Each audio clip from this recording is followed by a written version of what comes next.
This video is about modern method of unit conversion. For example, speed conversion. Kilometer per hour convert to knot, and knot convert to kilometer per hour. Vice versa. Modern method of unit conversion because you can calculate the conversion to any conversion factor. So, first, conversion factor. 22 knots is equal to 40.744 km per hour. So, our formula vice versa, to find kilometer per hour is knot times 40.744 km per hour over 22 knots. And to find knot is kilometer per hour times 22 knots over 40.744 km per hour. So, exercises.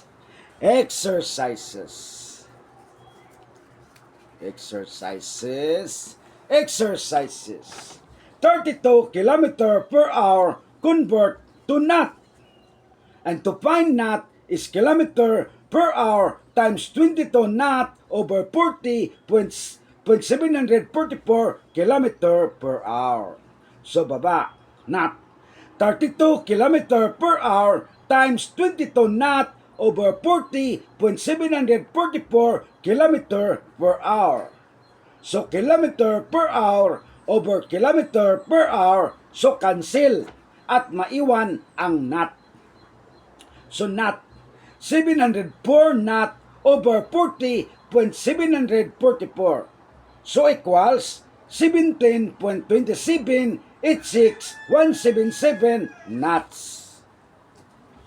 So, 32 km per hour is equal to 17.2786177 knots.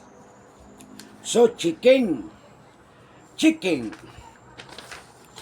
17.2786177 knots convert to kilometer per hour.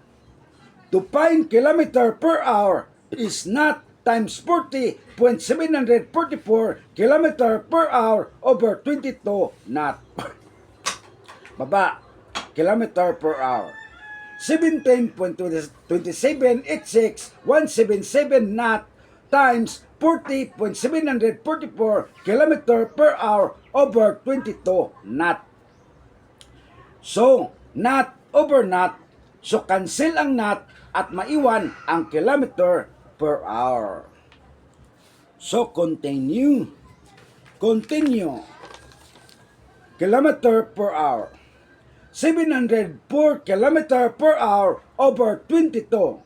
So, equals 32 kilometer per hour. So, 17.2786177 knots is equal to 32 kilometer per hour. So, pwede na yung gawing conversion factor. So, ito, conversion factor. 32 km per hour is equal to 17.2786177 knots. No? Calculate. Modern method of conversion is calculate to any conversion factor. No? So, another formula. Vice versa. To find knot is kilometer per hour times 17.2786177 knot over 32 kilometer per hour. And to find kilometer per hour is knot times 32 kilometer per hour over 17.2786177 knot. So, exercises. No exercises, i-reverse natin ang calculation. Baliktarin natin. Exercises. 32 knots convert to kilometer per hour. To find kilometer per hour is knot times 32 km per hour over 17.2786177 knot.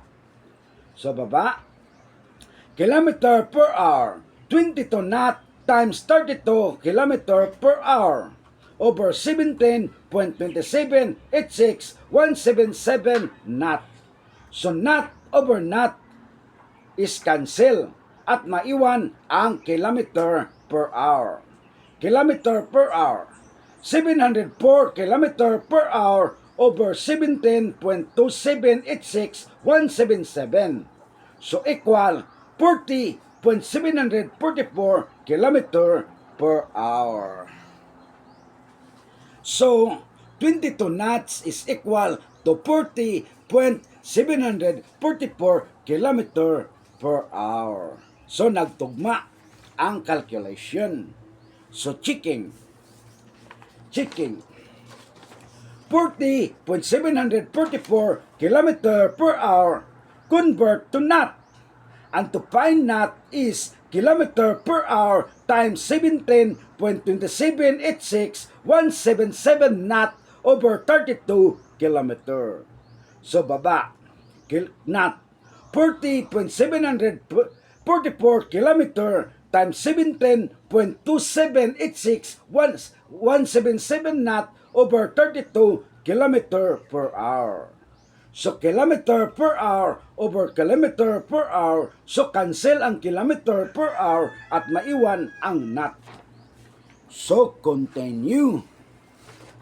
Knot 704 knot over 32. So equals 22 knots. So 40.744 kilometer per hour is equal to 22 knots. So that's all. And thank you so much.